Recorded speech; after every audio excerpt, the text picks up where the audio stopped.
Sir, you just made the Joe Biden argument that his record justifies him staying. The electorate is saying they don't want you. They want change. Your polling personally is worse than your party's.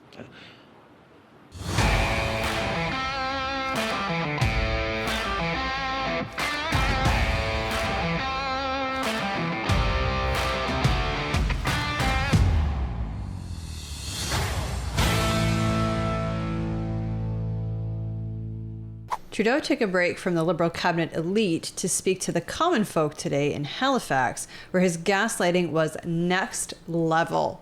However, some reporters were not buying what he was selling.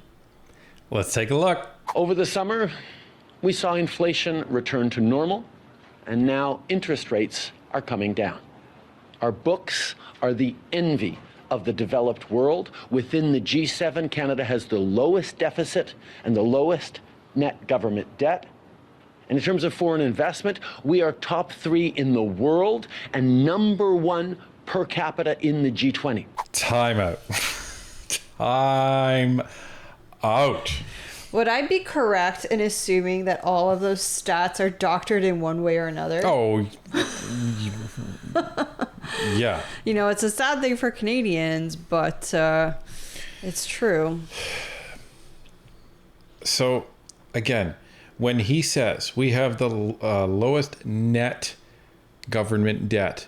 Well, we already know why that is. Right, because they're including in that the Canada Pension Plan holdings of all Canadians against that. Right, that's not government money. That's Canadians' money. Right. But they include it when they make these calculations. Right, they include that as an asset of the federal government. So let's just be real here, Trudy.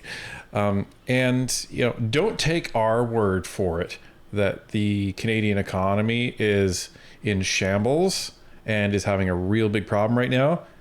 Take it from the Fraser Institute. Canada's economic stagnation, a big problem for Canadians. Note this was written July 1st, 2024. And things haven't gotten that much better that quickly. Canada's recent growth record has received so much attention because it is, quite simply, abysmal. One recent analysis noted that due to weak total growth accompanied by a surging population, Canada has actually been in a quote-unquote per capita recession for some time. Per person GDP has declined by 3.4% in inflation-adjusted terms between the second quarter of 2022 and the final quarter of 2023. Some analysts suggest that Canada's shrinking per person GDP may not be such a big deal. They argue that Canada's population increase over the past year has been very large, and that because newcomers' incomes have historically converged towards the national average, we can expect the large recent cohorts' incomes to rise with time, and the current GDP slump may turn out to be a short-term blip. There are some problems with this argument. Most importantly, the huge increase in newcomers is largely due to non-permanent residents, and we can't be confident their incomes will in fact converge closer to the national average in the same way that previous cohorts who arrived with permanent resident status. These are interesting and important questions, but they must not detract from a simple fact. Canada's economy has been stagnant and characterized by little or no per-person growth for a long time. Justin Trudeau once understood that Canada's long-term growth challenges were an important problem for Canada. In fact, slow growth under Stephen Harper was one of Trudeau's most effective critiques during the 2015 federal election campaign.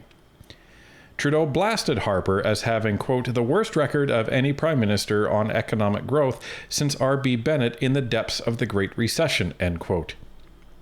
And economic growth during the Harper years was indeed slow.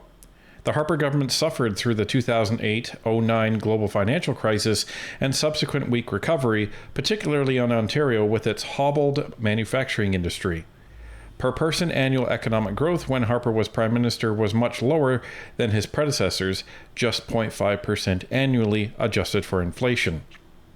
Under Harper, compared to, for example, 0.8% under Mulroney and 2.4% under Chrétien. Now, they did gloss over the fact that Harper, quote-unquote, suffered through the 08-09 global financial crisis. Let's be real here. Number one, Harper didn't cause the 08-09 financial crisis. And number two, whenever the United States economy goes into the tank, every other economy around in the Western world takes a massive hit. So we, are by no means saying that Harper was phenomenal through that period of time, but I would have rathered Stephen Harper managing us through a financial crisis like that than Justin Trudeau. Oh, 100%. I mean, things could have been way, way worse if we didn't have Stephen Harper as prime minister with his economic background. Right. And it was just when Trudeau was actually coming into power that the economy was getting back on track, and we were seeing a nice, steady, not massive, but a steady growth in the economic sector. And that was why they ended up balancing the budget, because when you see the economy start to take off, you need to pull spending back.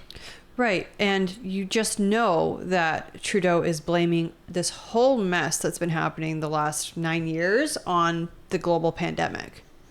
Even before the global pandemic happened. Right. So Trudeau was right in arguing that slower per-person economic growth was one of Canada's most pressing economic challenges during the Harper era. However, he misdiagnosed its causes, and since his government took power, things have gone from bad to worse. On his way into power, Trudeau argued that the slow growth of the Harper era was largely the result of insufficient government spending, and that looser fiscal policy with more spending and larger deficits could help spur growth in Canada, and indeed around the world. This approach didn't move the needle on growth. In fact, under Prime Minister Trudeau, annual per-person economic growth has averaged just 0.3% compared to 0.5% under Harper. So this is where you can see the last 5 prime ministers in Canada. So you have Mulroney, Chrétien, Martin, Harper, and Trudeau. Hey, wait, what about Kim Campbell? The last 5 real prime ministers in Canada. That's what I'll say. And this is the GDP growth rates unadjusted, right? Unadjusted for population, providing a misleading picture of the Canadian economy. So, this makes Trudeau look really bad, but they're saying, well, it's because he brought in all of these extra people. Okay, sure, but he brought in all these extra people. That's a problem. It's a big problem. Well, as we've discussed in previous videos, including our Century Initiative video. Right. Because, here's the thing. When they say, well, you're bringing in all these extra people, so of course your GDP per person is going to be down. Okay, well, that's fine. You're saying that like that explains something in a reasonable manner. But I don't accept that, because you've brought in all of these people and they're all unemployed, as we keep seeing the unemployment rate go up and up and up. Right. If Canada had jobs for all these people that were coming into the country, then it wouldn't be as much of a problem. Right. And you would see the GDP per person, probably above 0.3 and most likely above 0.5. So I don't really buy that. And, but the article even says that Trudeau had said, well, we're just going to invest a whole bunch of money, borrow a bunch of money, and then the budget will balance itself. Yeah, didn't happen. And then in this chart, again, he said we have the best economy in the G7. Well, this is the GDP per capita by population until 2024. And Canada is the blue line. So we're about middle of the pack, descending. We're going down. Yeah, you can see that the last 2 points are going down. France is about to pass us. And Italy is on its way to converging to pass us, and Japan is as well. So we're actually on our way to being second last, and that's assuming that the United Kingdom doesn't get their act together. So when it comes to our books are the envy of the G7, I don't really think so. Yeah, I'm sure that all the other countries would have loved to double their debt. I'm sure they're looking at our economy like that. What they are looking at is our country, and they're saying, how can a country that wealthy in resources have that bad of an economy? That's what they're all saying. And it's because Trudeau is strangled by the environmental policy that he's aligned himself to, and it is completely handcuffed this economy to the point where it's costing Canadians jobs, it's costing Canadians homes, and it's costing Canadians their lives. But let's continue, because we're not done yet. Good morning, Prime Minister. Kate McKenna from CBC. Members of your caucus have been calling for major changes, including potentially a cabinet shuffle or that you show some contrition since the Toronto St. Paul's by-election loss. Why have no changes been made, and will any changes be made? We spent the summer out there talking with Canadians, talking with caucus members, talking with the team about what Canadians are focused on, what Canadians really need. And Canadians need support. Canadians need investments that are going to secure their jobs, their families. Canadians need investments that are going to deliver programs, whether it's school food, whether it's more places at $10 a day in childcare, whether it's protection of manufacturing jobs that we've been investing in over the years. That's what Canadians are focused on, and that's what we're delivering right now. Yes, there's, as you've seen, adjustments to certain programs. There's responsiveness to realities of the Canadian economy and help directly for Canadians, and we're going to stay focused on them. Wait a minute. Why would you need to respond to the realities of the Canadian economy? I thought it was doing amazing. Oh, wait, because it's not. But here's the other thing. Notice what he said Canadians don't need. Lower taxes. Canadians apparently don't want lower taxes. Oh, of course not. You know, we're all just so happy to see our tax dollars lit on fire or, you know, sent to GC Strategies or to buy Trudeau's buddy a $9 million condo in New York. Yeah, we're totally happy to pay taxes for that kind of stuff. Well, don't forget, buying a $9 million condo is going to prevent a complete trade collapse with the United States if you listen to Global Affairs Canada. Oh, how could I forget? Come on. But this is the thing. You know, all he's talking about, oh, well, Canadians, they want us to spend more money, spend more money, spend more money. Right. You sound like a child that is stealing money out of dad's underwear drawer to go and, you know, buy tickets to the next Taylor Swift concert. Yeah, that's pretty much it. You would be so grounded if you were my kid stealing money out of the underwear drawer and buying Taylor Swift tickets. Right? So Trudeau should be grounded and ousted. Good morning, Prime Minister. Marika Walsh with the Globe and Mail. You say that you plan to stay on despite persistently bad polling, despite the by-election loss in Toronto, that your party lost for the first time in 3 decades because you want to continue to deliver. Isn't that what Joe Biden insisted on? Wow. Straight to the punchline. That was pretty savage. I'm going to say. I think we've heard this lady before, and she's been like this as well. Yeah, her voice sounds familiar. For sure. But yeah, Joe Biden, no, I'm going to stay on. I'm here to stay. Yada yada yada. And then, like the next day, it's like the funeral procession for Joe Biden's political career. Joe Biden decides to step down and let Kamala Harris take over. Well, maybe we just need to wait until Pierre eviscerates Trudeau at the debate, and then that's when Trudeau will step down. But honestly, though, I think it's going to be way better for the Conservatives if they're running against Trudeau, because, I mean, we know people who have said, I will not vote in the next election because Trudeau is still running the party, and I don't want to vote for any other party other than Liberal, so I'm just not going to vote. So that's one less vote that the Liberals have. Well, honestly, I think if you talk to most Canadians that are voting Conservative at this point, they're just like, nah, leave them in there until there's the next election. Yeah. I want an election right now, but just leave them in there until there's the next election. Well, if Jagmeet keeps his word, we'll be getting a non-confidence vote soon. Yeah, right after he picks up his bag of potatoes. One bag of potatoes. Listen. We are focused on being there for Canadians. We're focused on stepping up on support and investments that are going to leave Canadians better off for the coming years and indeed decades.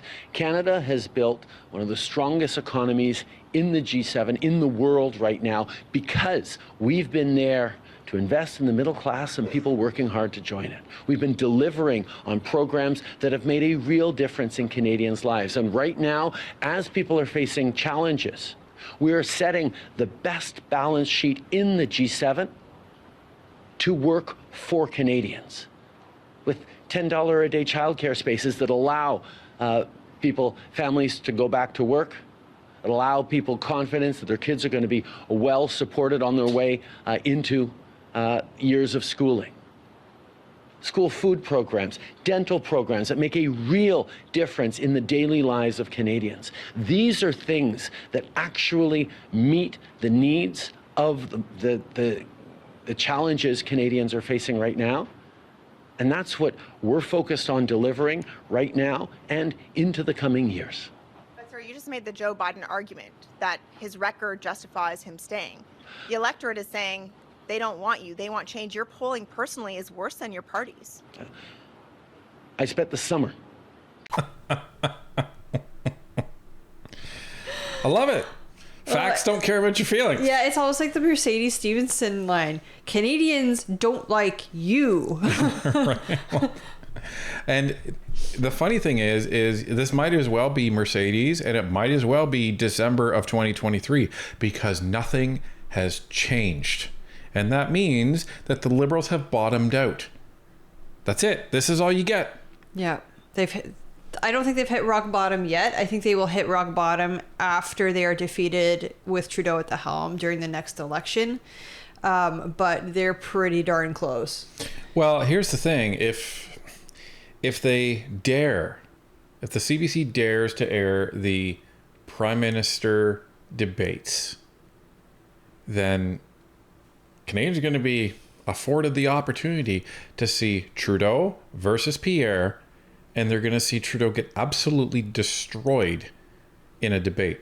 Trudeau cannot debate. No, he can't. You see it in the House of Commons when he's going up against Pierre. He's all like, Yeah, and he gets, handed a sheet of paper. That's the difference. Unless, and it's possible, it is certainly possible, unless the CBC cheats and says, here's all the questions before Justin. And then he comes in with all of these papers and says, oh, well, this is what I'm going to say. But the issue is during a debate, you're typically debating the responses of the other person, and hopefully you have some facts in order to help you through that. But Pierre is going to have virtually, no notes, maybe just some facts to refer to. Everything is going to be off the top of his head. So he's going to be very authentic, and Trudeau is going to be the machine. Well, and we've been told that, like, when Pierre's going into question period, or when he's going up against Trudeau, like, he really has to get in the zone, and he has to focus hard, and he has to remember all his facts, and it's all up here, right? It's a head game. So he has to make sure that he's doing a really good job to go up against Trudeau. I don't think Trudeau does that. I don't even know if he has the capacity to do that. No, but if you watch Pierre, so when it comes to the fall, watch Pierre, not when he is speaking. Watch him when Trudeau is speaking. When they show those views sometimes, because Pierre is sitting there like this.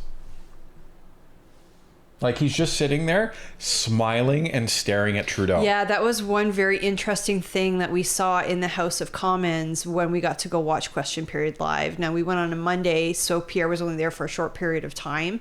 But you could see he's sitting there and he's listening intently and he's smiling. And he's also trying to get into Trudeau's head. Oh, he owns like a block of real estate in Trudeau's head. He is permanently there.